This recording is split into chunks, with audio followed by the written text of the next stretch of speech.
कि लालू यादव ही सरकार बनाएंगे और उन्होंने लिखा था कि 170 आसपास सीट आएंगी। लालू प्रसाद यादव ने आडवाणी को गिरफ्तार करने का जो डिसीजन लिया, वो डिसीजन जो है उनको नेता बना दिया और 32 मिनट तक उन्होंने दिया। और उनके भाषण से जो उनके कार्यकर्ता हैं, जो उनके फॉलोअर्स हैं, चाहने वाले हैं पूरे देश भर में, उनमें एक अलग तरह का जोश आ गया कि नहीं, हमारा नेता इतना बोल सकता है। कैश तो तब से लगने लगा जो वो अलग से आधा घंटा 40 मिनट प्राइम मिनिस्टर से बात किए कि आरसीपी सिंह और पशुपति कुमार पारस और भाजपा कोटा से सुशील कुमार मोदी। देखो, सुशील कुमार मोदी का बनना तो 100% तय है। लालू प्रसाद यादव नेता हैं, तो नेता जानती हो कैसे आदमी बनता है। ऐसा नहीं नेता सीएम के पद पर बैठ गए लालू प्रसाद यादव तो नेता हो गए। ना ना ना ना ना ना, सीएम के पद पर या किसी पद पर बैठ जाने से कोई नेता नहीं होता है। नेता होता है डिसीजन लेने से। देखो, नीतीश कुमार इस मामला में एक है कि जब वर्ड दे देते हैं ना किसी को तो उससे वो पीछे नहीं हटते हैं, ये मैं मानता हूँ। पॉलिटिकल का माना बिना कि ये नीतीश कुमार की ये प्लानिंग है कि इनको केंद्र में भेज करके मंत्री बना दें, तो फिर डुअल पोस्ट पर तो रहेंगे नहीं, एक आदमी दो पद पर नहीं रहेगा। और यहाँ उपेंद्र कुशवाहा को अध्यक्ष का पद दे दें। जेडीयू ने चिराग पासवान को नेता बना दिया है। बिल्कुल, तुम्हारा सवाल तो बहुत बढ़िया है, एकदम बना दिया है। वो नेता बन गया। अब वो नेता अब बन गया, नीतीश कुमार ने नेता बना दिया। अम्बेडकर के मूर्ति पर माला देने जा रहा था ना हाई कोर्ट के पास, जी नहीं जाने दिया, धरना पर वहाँ बैठ के लड़का। ऐसे ऐसे डिसीजन ले करके, इसी तरह का डिसीजन कांग्रेस लेती रही और कांग्रेस चली गई। 77 में जो हुआ, कांग्रेस सत्ता से हटने के पीछे क्या था, इसी तरह का डिसीजन सब था। नमस्कार, सुप्रभात। हमारे इस बेहद खास कार्यक्रम news Haat special with Kanhaiya Bhilari में आप सभी का बहुत बहुत स्वागत है। मैं हूं प्रीति और हमारे साथ हैं न्यूज़ हाट के managing editor Kanhaiya Bhilari sir. Sir नमस्कार। नमस्कार नमस्कार। कल का दिन राजनीति मायने से बेहद अहम रहा, खास करके बिहार की राजनीति में। कल जहां राजद ने अपना 25वां स्थापना दिवस मनाया, लालू प्रसाद यादव जो हैं वो वर्चुअल संबोधित उन्होंने किया अपने कार्यकर्ताओं और नेताओं को। लेकिन एक जो अहम बातें उन्होंने कही कि नेता कभी रिटायर नहीं होते हैं, इस पर हम बातचीत करेंगे लालू प्रसाद यादव को लेकर कि वो जिस तरह से सक्रिय नज़र आ रहे हैं, क्या आगे भी इसी तरह से वो सक्रिय बने रहेंगे। साथ ही कल चिराग पासवान ने आशीर्वाद यात्रा निकाला अपने पिता दिवंगत रामविलास पासवान की जयंती पर। इस यात्रा को शक्ति परीक्षण के तौर पर देखा जा रहा है, लेकिन साथ ही एक अहम खबर भी आई कि केंद्रीय मंत्रिमंडल विस्तार में जो दो नाम जिसकी संभावना कम थी, वो नाम भी सामने आई है। आरसीपी सिंह और पशुपति कुमार पारस जो एलजेपी के सांसद हैं और चिराग पासवान के चाचा हैं जिसकी कम संभावना थी। तो इन सारे विषयों पर हम बातचीत करेंगे। तो सबसे पहले हम बिहार के अलावा हम और भी महाराष्ट्र की खबरें हैं, उन खबरों को भी आप तक पहुंचाने की कोशिश करेंगे। लेकिन सबसे पहले बात करते हैं लालू प्रसाद यादव की।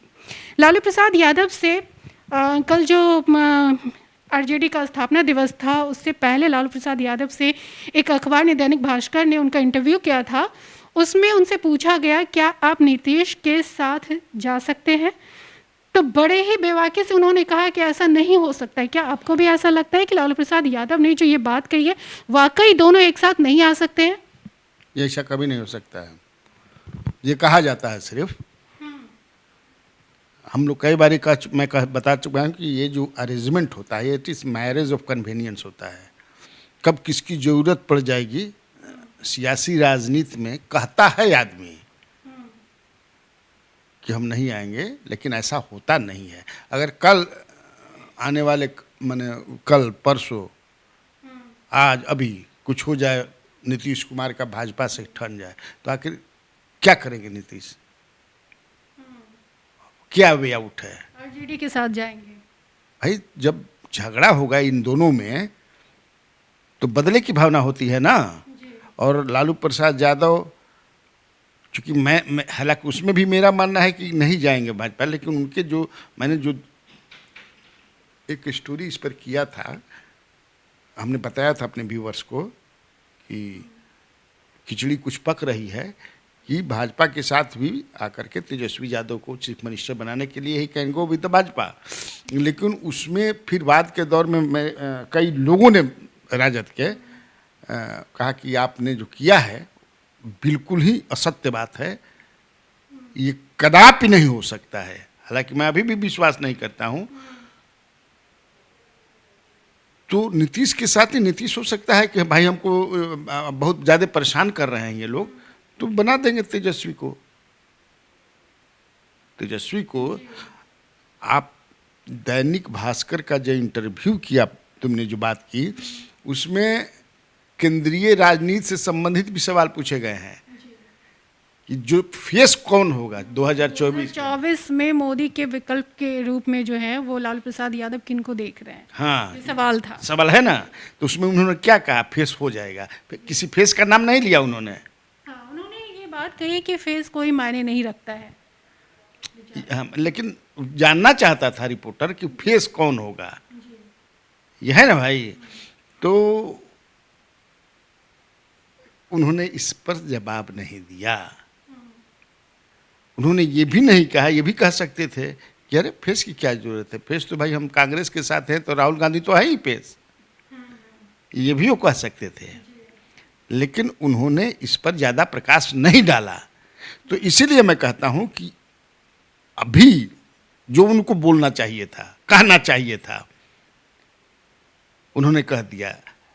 सरकार बनानी होगी, अगर यहाँ सरकार तो बनेगी ही ना, भाजपा से अगर कुछ गड़बड़ हुआ तो नीतीश और लालू प्रसाद यादव मिल भी सकते हैं। हाँ, मिल भी कल दिन भर लालू प्रसाद यादव सुर्खियों में बने रहे, उन्हें लेकर कई खबरें आई। तो हम थोड़ा सा उनके बारे में बातचीत करना चाहेंगे कि आप ये बताइए कि लालू प्रसाद यादव ने जनता दल क्यों छोड़ा था। वो तो हम बताएंगे ही, लेकिन प्रीति सबसे पहले मैं ये बता दूं कि जो ये बातें हो रही थी कि लालू प्रसाद यादव बीमार हैं और एक तरह से वो बहुत देर तक बोल नहीं सकते हैं, है ना। 30 मिनट तक कल उन्होंने 32 मिनट मैं देखा, 32 मिनट उन्होंने भाषण किया। और जब उनको भाषण देने के लिए आमंत्रित किया प्रांतीय अध्यक्ष जगदानंद सिंह ने, तो जगदानंद सिंह ने क्या कहा कि थकता है आदमी, बीमार होता है आदमी तन से, विचार से नहीं। और लालू प्रसाद यादव विचार हैं। और मैं हमारे कार्यकर्ताओं के लिए जो अपना उनका था, और 32 मिनट तक उन्होंने दिया। और उनके भाषण से जो उनके कार्यकर्ता हैं, जो उनके फॉलोअर्स हैं, चाहने वाले हैं पूरे देश भर में, उनमें एक अलग तरह का जोश आ गया कि नहीं, हमारा नेता इतना बोल सकता है। और जो बोला उन्होंने, तो वो कहाँ अटैक किए, वो अटैक किस पर किए, केंद्र सरकार पर, नीतीश कुमार पर। और उन्होंने अपने, उनका जो पुत्र leader of opposition Tejashwi Yadav हैं, उनकी तारीफ की। खासकर उन्होंने ये बात कही कि तेजस्वी जो हैं वो तो ज्ञानी हैं ही, लेकिन तेज प्रताप ने भी अच्छा भाषण दिया है। तेज प्रताप को तो खुश करने के लिए कह दिए वो। देखो, विश्लेषण जब हम लोग करते हैं तो सही बात, तेज प्रताप वैसा नहीं है, लेकिन चूंकि बेटा है तो बेटा को छोड़िएगा नहीं ना। तो एक खुश करने के लिए कि तेज प्रताप तो अपने ही भाषण में बोले कि हम तो पिछड़ गए, भाई हमारा पहले आ गया और महफिल को लूट लिया। बोला ना भाई, हाँ, कि पहले ही चला गया, हम पिताजी हमको फोन किए, क्या है तुम अभी घर ही पर हो, पूजा पाठ में देर हो। हाँ, मैंने किसी तरह देर हो गई उनकी। वो तो क्या क्या बोल गए उसमें। जगदानंद अंकल हमसे नाराज होते हैं, रहते हैं, किसी सवाल पर ताली बजवाए ना भाई कि क्या, वो तो ताली बजाए नहीं तो नाराज हो गए। अरे तो नाराज का, वो तो नेता हैं, उनका अपना एक, हर आदमी का अपना, हाँ, पर्सनालिटी होता है ना। बात हम लोग का यहाँ है कि लालू प्रसाद यादव का भाषण देना बहुत मायने रखता है। अब ये क्लियर हो गया। अब उन्होंने तो ये भी कहा कि आने वाले दिनों में मैं आऊँगा बिहार, अपने लोगों के बीच आऊँगा। तो ये अपने कार्यकर्ताओं में हमेशा माने जोश भरा रहे, हमारे कार्यकर्ता में निराश न हो। कौन देता है जोश? नेता देता है। और नेता कैसे बनता है आदमी, बता दें कुछ। नेता लालू प्रसाद यादव नेता हैं, तो नेता जानती हो कैसे आदमी बनता है? ऐसा नहीं नेता सीएम के पद पर बैठ गए लालू प्रसाद यादव तो नेता हो गए। ना ना ना ना ना ना, सीएम के पद पर या किसी पद पर बैठ जाने से कोई नेता नहीं होता है। नेता होता है डिसीजन लेने से। कोई एक ऐसा डिसीजन लोगे, रेवोल्यूशनरी डिसीजन, वो तुमको नेता बना देगा।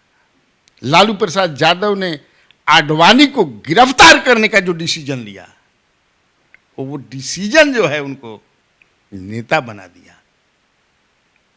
समझ हो कि नहीं? इससे उससे बीपीसी नेता बने एक डिसीजन से। मंडल कमीशन रिकमेंडेशन को उन्होंने लागू किया, नेता बन गए। नीतीश कुमार भी नेता डिसीजन से बने हैं। उन्होंने कई डिसीजन लिया। मुख्यमंत्री बनने से वो नेता नहीं बन गए कि मुख्यमंत्री।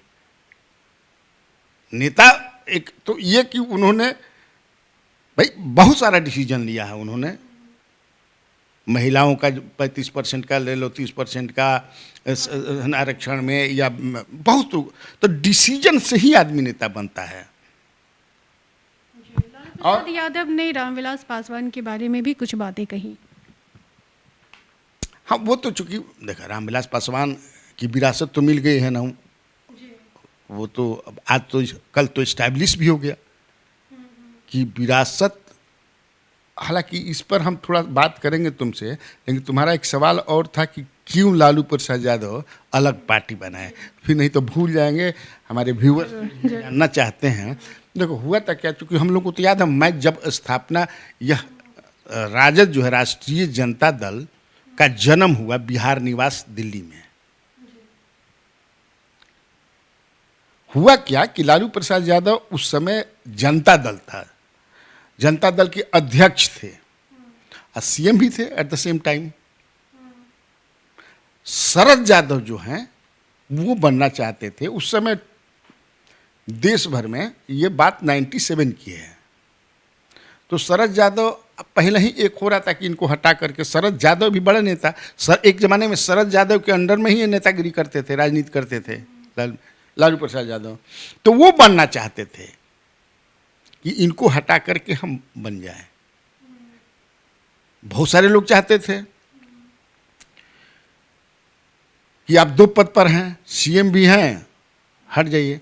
और एक जो मैं बता रहा हूं, ये भी एक कारण था, क्योंकि यह चारा घोटाला में फंस गए थे, इन पर केसेस हो गए थे, कुर्सी भी छोड़नी थी। तो ये चाहते थे कि हम अपनी पत्नी को बनाएं, यही नहीं चाहते थे। इनके दल के ज्यादातर लोग, 2-4 कुछ, शरद यादव चाहते थे कि ना, पत्नी को मत बनाइए आप। तब तक से वो समाजवादी विचारधारा के थे, लोहियाइट। मैंने बाद में तो अभी अपनी बेटी को चुनाव लड़ा दिए। 2020 में उनकी बेटी चुनाव लड़ी ना जी, हार गई कांग्रेस की टिकट पे। तो लोहिया जी परिवारवाद के खिलाफ, तो लोहिया के चेला थे, तो हो गए। लेकिन उस समय जो इनके साथ नेता थे, चाहे विजय कृष्ण हो या फिर जगदानंद हो, जो भी लोग थे, रघुनाथ झा उस समय तक छोड़ दिए थे, वो समता पार्टी में आ गए थे। और भी जो लोग थे कि नहीं, उनके बाद आप अलग होइए। तब इन्होंने निर्णय किया कि अलग हो जाए और पार्टी का निर्माण हुआ। और रामकृष्ण हेगड़े जो थे जनता दल के, उस समय जनता दल में टोटल देश भर में जो है 46 एमएलए एमपी थे, लोकसभा में मेंबर थे। अब बिहार में 22 थे, तो 21 इनके साथ रह गए, एक केवल उधर गए। और पहली बार लालू प्रसाद यादव 95 में एब्सोल्यूट मेजॉरिटी से जीत करके 95 चुनाव में सरकार बनाए थे। 164 सीट जीता था उन्होंने, उसमें 137 इनके साथ रह गए, बाकी चले गए। असल में शरद यादव इनके जो परम मित्र थे स्कूल टाइम से, रंजन यादव उसको फोड़ लिए थे। उनको ये लालच दिए थे वो कि आपको ही हम सीएम बनवाएंगे, लालू के रिप्लेसमेंट आप होंगे। तो बाद में तो रंजन यादव नीतीश जी के साथ आकर के मिल गए वगैरह वगैरह। तो यही कारण था। और फिर उसके बाद से 5 तक तो आसानी से राज किया उन्होंने। आसानी क्या, राज करते ही रहे। 2000 में फिर चुनाव जीते 5 तक, लेकिन 5 के बाद 15 तक का जो है इनका जो कार्यकाल में ज़्यादातर तो जेल ही में रहे ना। अब 15 से फिर नीतीश कुमार के साथ आकर के। और देखो एक बात उन्होंने जो लालू प्रसाद यादव ने कहा आज अपने भाषण में जोड़ने, कि गरीबों का राज हमने करवाया, जिसको महाजंगल कहते हैं लोग, तो गरीबों का राज था। एक बात और कहा लालू प्रसाद यादव ने कि हमारे कार्यकाल में जितने भी चुनाव हुए उसमें गरीबों माने गांव-गांव तक हमने पोलिंग स्टेशन पहुंचवा दिया। बक्सा जो ना होला, बक्सवा होला नु जो में वोटवा डाला पहले तो। हाँ, इज राइट।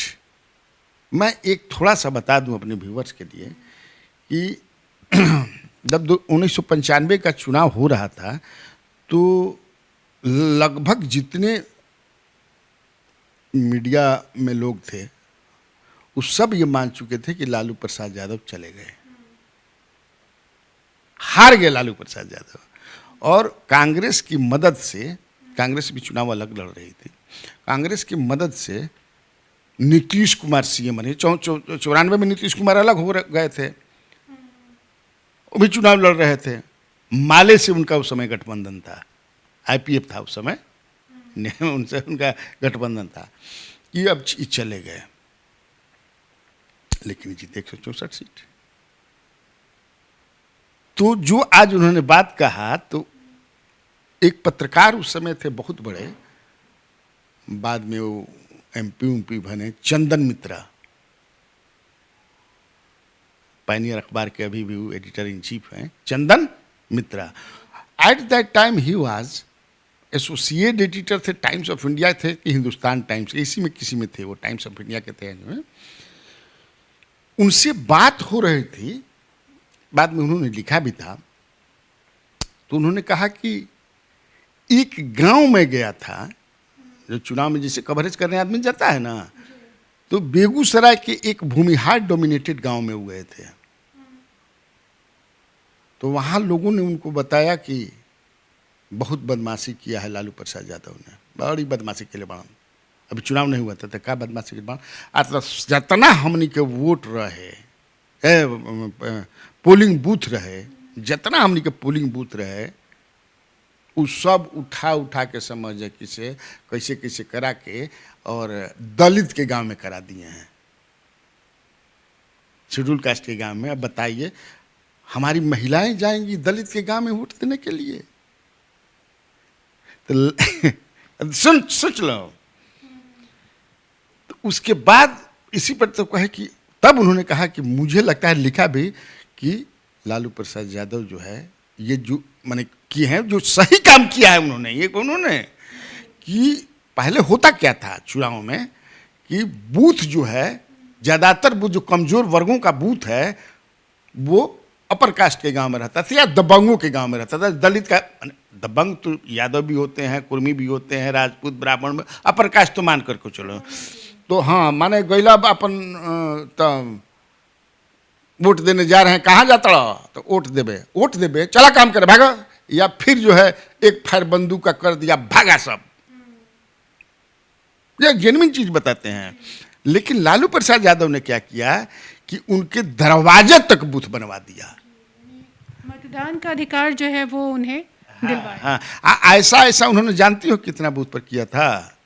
लगभग 35,000।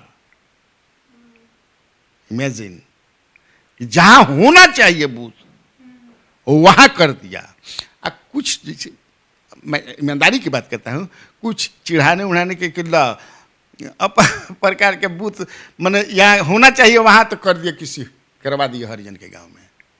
तो ये बात सही है कि अब भाई पुरुष तो कैसे कैसे चला जाएगा अपर कास्ट कि औरत जाएगी हरिजन के गांव में वोट देने, आज भी नहीं जा सकती है,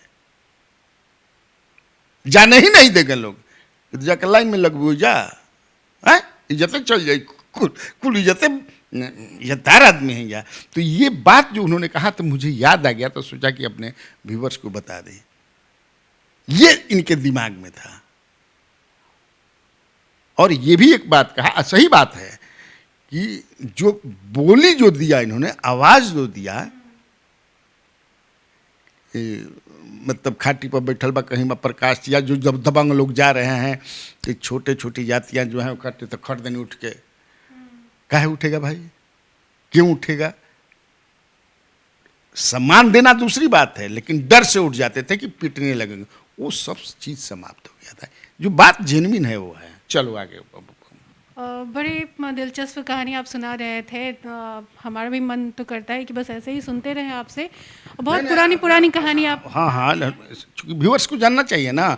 मैंने उस समय की बात कहा कि सारे लोग, हम लोग स्वयं इंक्लूडिंग कन्हैया भेलारी, लालू यादव गए, लालू यादव जो भी बाहर से आते थे उस समय ना, BBC कहाँ से, तो हम ही लोग से बात करते, लालू यादव हमें अब हवा में गए, कहाँ वोटे है, अपने हम लोग बैठा देते थे, हाय हाय हाय, लालू यादव कहाँ वोट है, लालू यादव का वोट है, माई वोट पर खाली जीत जहन, बाकी हम लोग वोट नहीं देख रहे थे। लालू यादव ने क्या, ये सब हम लोग जान नहीं रहे थे। एक और पत्रकार थे उस समय जो नहीं रहे बेचारे, जिन्होंने आज तक शुरू किया था, सुरेंद्र प्रताप सिंह, SP सिंह, उन्होंने लिखा था वहां जाकर के, उस समय टेलीग्राफ में, वो टेलीग्राफ पॉलिटिकल एडिटर थे, और टेलीग्राफ में उन्होंने लिखा कि लालू यादव ही सरकार बनाएंगे, और उन्होंने लिखा था कि 170 आसपास सीट आएंगी इनको। तो उन्होंने पूरा एकदम, जो बाद में जो है कि जिन निकल गया, तो उन्होंने एक बड़े नेता थे उस समय, जाबिर हुसैन, जो बाद में विधान परिषद के चेयरमैन भी बने, राज्यसभा में रहे, तो उनके यहाँ पूरा वो कास्ट वाइज बिहार का वो रखे हुए थे कि किस कंस्टिट्यूएंसी में कौन जातियां कितनी हैं, सारा फिगर था। तो उसी को जोड़ जोड़ करके छोटी छोटी जातियों को, जो खास तौर से अति पिछड़ा, जो 32% है, बाद में नीतीश कुमार ने उसी जिन को अपने खेत, समझ गई है, तो वो भी लिखे थे कि ये आएगी। हम लोग तो तब तो जो है उनका के दोनों SPC भी लगा था कि मैनेज कर दिलन का, तो लालू यादव कैसे भाई लालू यादव के सरकार बना था। बट एगो यहाँ नवभारत टाइम्स अखबार था, तो वो भी छाप रहा था कि Lalu is coming back, Lalu is coming, लेकिन उसका एक दूसरा कारण था, वो कोनो साइंटिफिक तरीका से सर्वे करके, तो he was hard core Lalu follower, तो हम लोग उसको विश्वास नहीं करते थे। तो यही था। हम तुम्हारा क्या चिराग पासवान पर सवाल पूछे थे? चिराग को लेकर हम बात करते हैं कि आपको नहीं लगता है कि लोजपा को तोड़कर नीतीश कुमार ने, या JDU कह सकते हैं, JDU ने चिराग पासवान को नेता बना दिया है? बिल्कुल, तुम्हारा सवाल तो बहुत बढ़िया है, एकदम बना दिया है, वो नेता बन गया। कल देखी जो भीड़ थी भाई, मैं तो गया था ही, लेकिन TV सोशल मीडिया पर जो देख रहे थे, तो बन गया नेता। हालांकि जिस दिन रामविलास पासवान ने कह दिया कि यही हमारा घोड़ा है, हमारे विरासत यही है, तो उसी दिन, लेकिन कल तो मैंने देखा, मुझे नहीं लगता था कि इतनी भीड़ होगी। और नॉट ओनली उस समय क्या था कि चिराग पासवान को लोग रामविलास पासवान के नाम से जानते थे कि उनका बेटा है, और ये तो उत्तराधिकारी वाली जो राजनीति है वो तो चल ही रही है, लेकिन जिस तरह से इन सब के बीच में LJP में टूट के बाद जिस तरह से चिराग पासवान उभर कर सामने आए हैं, ऐसा लगता है कि नीतीश कुमार ने उनको नेता बना दिया है। हमको तो पहले लगता था ना, समझे, कि केवल पासवान जो उनका वोट है, कल तो मैं देखा कि अपर कास्ट हर माने इतने लोग थे, कई लोगों से मेरी बातचीत भी हुई, और सबसे ज़्यादा जो है, देखो फिर बातचीत बहुत सारा कहता है सबकी सिंपैथी इसके प्रति हो गई है कि बेचारा एक तरह से टूअर न हो गई बाप के मरला से जी। आ टूअर आदमी के बताओ नीतीश कुमार ऐसा बेचारा के कर दिलन, भले दूसरा तरीका से ओकरा के सजाए दे देतन, ओकर पटिए तोड़ देतन। होई देखो कैसन चाचा बड़ा सन, कैसा चाचा भाई है। तो सिंपैथी जो है लोगों का ऐसे होता है ना भाई, और उसका एक और फेस भी तो उसी तरह ना है ना, ये होता है। तो ऑटोमेटिकली स्वाभाविक रूप से उसके प्रति हो गया। अब वो नेता अब बन गया, नीतीश कुमार ने नेता बना दिया। हाँ जी, चिराग पासवान की हम बात कर रहे हैं। चिराग पासवान ने कल जो आशीर्वाद यात्रा निकाला, जितनी भीड़ देखी गई, एक तरह से कह सकते हैं कि चिराग पासवान का वो शक्ति परीक्षण था। लेकिन केंद्रीय मंत्रिमंडल विस्तार की भी खबर आई है कि 7 जुलाई को हो सकता है, और उसमें जो है 2 नाम, जिसमें पशुपति कुमार पारस का नाम आ रहा है, चिराग का नाम नहीं आ रहा है। नहीं, हाँ ठीक है, उसका हम बताते हैं थोड़ा। बताओ ये क्या मतलब आपने किया नीतीश कुमार की सरकार ने? वो अम्बेडकर के मूर्ति पर माला देने जा रहा था ना हाई कोर्ट के पास जी, नहीं जाने दिया, धरना पर वहां बैठ के लड़का। क्या है ऐसे ऐसे डिसीजन लेकर के? इसी तरह का डिसीजन कांग्रेस लेती रही और कांग्रेस चली गई। 77 में जो हुआ, कांग्रेस सत्ता से हटने के पीछे क्या था? इसी तरह का डिसीजन सब था। अब मैंने आप कोरोना का हवाला दे करके, इस तरह का कोरोना का हवाला, वेस्ट बंगाल में इतना बड़ा बड़ा लोग मीटिंग किया कि नहीं किया? यहाँ ही क्या क्यों बने? पारस के यहाँ क्या हो रहा है? कल क्या हुआ? तो ऐसा नहीं करना चाहिए था। लेकिन अब देखिए क्यों अब करते हैं। हाँ, तुम्हारा मंत्रिमंडल वाला था। देखो हम लोग तो 3-4 दिन पहले, लगता है कि 4 दिन पहले ही ये कर दिए थे, क्योंकि न्यूज हाट तो अभी सबसे आगे रह रही है ना खबर देने में। हम लोग दे ही रहे हैं, कन्हैया भिलारी और प्रीति प्रभा, कन्हैया भिलारी एंड शुभम सिंह। जब हम लोग बैठते हैं तो भाई, लेकिन कुछ उसमें है, जैसे हमने जो दिया था उसमें कई नाम थे, ललन सिंह का भी नाम, फिर चल रहा था कि आरसीपीसी का कट जाएगा। लेकिन अभी जो खबर आ रही है रामनाथ सिंह का, हो सके अति पिछड़ा से, लेकिन जो समाचार आ रहा है छन करके डिफरेंट प्लेटफॉर्म से, कि आरसीपी सिंह और पशुपति कुमार पारस, और भाजपा कोटा से सुशील कुमार मोदी। देखो सुशील कुमार मोदी का बनना तो 100% तय है, इसमें कुछ मने नहीं है। लेकिन जो खबरें आ रही है कि आरसीपी सिंह और, तो अब सवाल ये है, हमारे व्यूअर्स ये जानना चाहते हैं होंगे, और तुम भी ये जानना चाहते कि आखिर 2 ही क्यों? मांग तो रहे थे 4। तो मुझे लगता है कि ये जानबूझ करके एक ही मांगे होंगे, और एक कि भाई हमने वर्ड दिया है, क्योंकि हमने इंजीनियरिंग दिमाग लगा करके स्प्लिट कराया है, और इस आश्वासन के साथ कराया है कि नहीं हम भले हमारा, लेकिन तुम्हारा बने पर। देखो नीतीश कुमार इस मामला में एक है कि जब वर्ड दे देते हैं ना किसी को, तो उससे वो पीछे नहीं हटते हैं, ये मैं मानता हूँ। पॉलिटिकल का माना बिना कि मिट्टी में मिल जाऊंगा, इसे नहीं मिलेगा, दैट इज नॉट वर्ड। वो तो एक पॉलिटिकल बयान हुआ। लेकिन अगर प्रीति प्रभा को या कन्हैया भिलारी को बोल देंगे कि हम आपको ये कराएंगे, तो वो करा देते हैं। तो निश्चित तौर से ये वर्ड दिए होंगे, तभी ना भाई। घर के बंटवारा क्या समझता तू? आदमी कितना भी गुस्सा होंगे, या एक तरह से ये कह सकते हैं ना कि उनको प्रलोभन दिए होंगे एलजेपी को तोड़ने के लिए। और चिराग पासवान ने जो विधानसभा चुनाव में जिस तरह से नीतीश कुमार के खिलाफ जाकर काम किया है, एक तरह से उसका बदला भी कह सकते हैं। प्रलोभन तो ओकरे ने दिया, जेलो भी हुई। वो देख लेगा ना भाई कि फंस सकेलन। इनका भी चारा हम बढ़िया ले डालब तो घर फोड़ दिहन, घर तोड़ दिहन। इनका सामने भाई या भतीजा कुछ ना, इहो अंदर से थोड़ा सा नाराज बढ़न। इनका इना बुझाते रहे कि भाई जब रहन तबे बोल दिए कि नहीं हमारा बेटा जो होगा तो वही घड़ी कल रहतन कि भैया काहे ऐसा कैला हो, अरे हमहू तो तार बेटे समान बानी तो हमारे के नेतावा ना मान देता वो घड़ी तो तू कहला ना, ये हुआ ना जी। तो ये नीतीश कुमार ने समझा कि ये तोड़ सकता है, टूट जाएंगे, ये कमजोर कड़ी है, तो दोनों तरफ से ना भूख रहे तो वो तोड़ दिए। लेकिन वचन दिए तो मुझे लगता है कि एक होगा, और उसमें इसलिए बनाना चाहते होंगे उनको कि जो हम लोग पहले, तुमको याद होगा कि मैंने कहा था कि नीतीश कुमार की ये प्लानिंग है कि इनको केंद्र में भेज करके मंत्री बना दें तो फिर डुअल पोस्ट पर तो रहेंगे नहीं, एक आदमी दो पद पर नहीं रहेगा, और यहाँ उपेंद्र कुशवाहा को अध्यक्ष का पद दे दें। मुझे जो लगता है यही होगा। तो ये थे बिहार की राजनीति। अब हम थोड़ा रुख करते हैं महाराष्ट्र की ओर।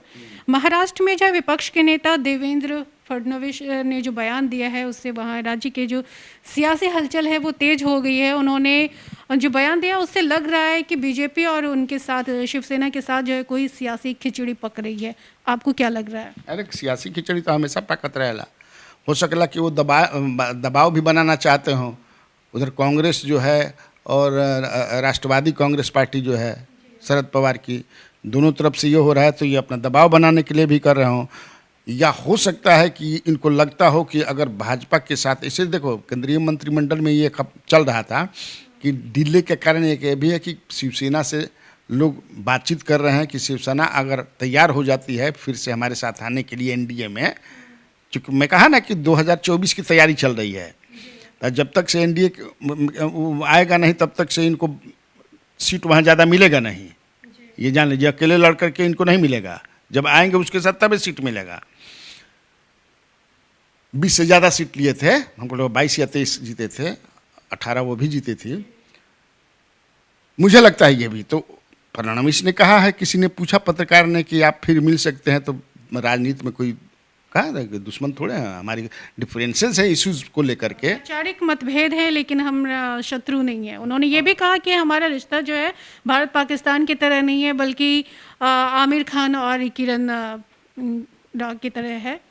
इस तरह से वो कह रहे हैं कि हम लीगली पति पत्नी नहीं है लेकिन हम पारिवारिक रूप से, हम दोस्ती के लिहाज से हम एक साथ रहेंगे। उसी तरह उन्होंने आमिर खान का हवाला देकर इस तरह का बयान दिया जिससे वहाँ की जो सियासी हलचल है वो बहुत ही तेज हो गई है। तो एक और भी बात है कि वहाँ पर जो है केंद्रीय जांच एजेंसी कोर्ट के आदेश पर महाराष्ट्र में कई मामलों की जांच कर रही है। हाँ भाई, तो वो तो सब समाप्त हो जाएगा। ये सब जब एक बार मिलन हो गया तो बहुत सारा चीज़ समाप्त हो जाता है। वही कहें की वजह ये जांच भी हो सकती है। हो सकती है। अभी योगेंद्र प्रसाद तुमको झारखंड में है, मंत्री हैं, एक मंत्री है ना जी लालू प्रसाद पार्टी, तो उन पर पहले वो माले में थे, माले में थे या फिर एमसीसी में थे, फिर बाद में सक्रिय राजनीति में आए, तो उन पर 1 दर्जन केस है, सब वहाँ केस के सरकार ने उठा लिया। ये सब तो होता रहता है। क्योंकि पिछले महीने जो है पीएम मोदी से उद्धव ठाकरे की मुलाकात हुई थी, उसके बाद जो है वहाँ पे एनसीपी प्रमुख शरद पवार से भी कल जो है उनकी मुलाकात हुई। तो उद्धव ठाकरे की कल, अच्छा हुई होगी, हाँ हुई होगी। तो तबे ना भाई, कैश तो तब से लगने लगा जो अलग से आधा घंटा 40 मिनट प्राइम मिनिस्टर से बात किए। गए थे तीनों घटक दल के लोग मिलने, लेकिन 2 लोगों से मिलने के, तीनों से मिलने के बाद अलग से 40 मिनट, तो इसके बाद कैश लगने लगा। तो ये सब तो होता है। और केसेज उसेज की जो बात करती है, तो मान लो कि हम तुम दोनों साथ आ गए, जब तक अलग अलग हैं तो दोनों आदमी केस में लड़ रहे हैं, और जब मिल गए तो केसवा हटाएंगे उन्हें, आपस में बातचीत, आखिर किस पर बातचीत होगी, क्या होगी जब मिलिए गए तो?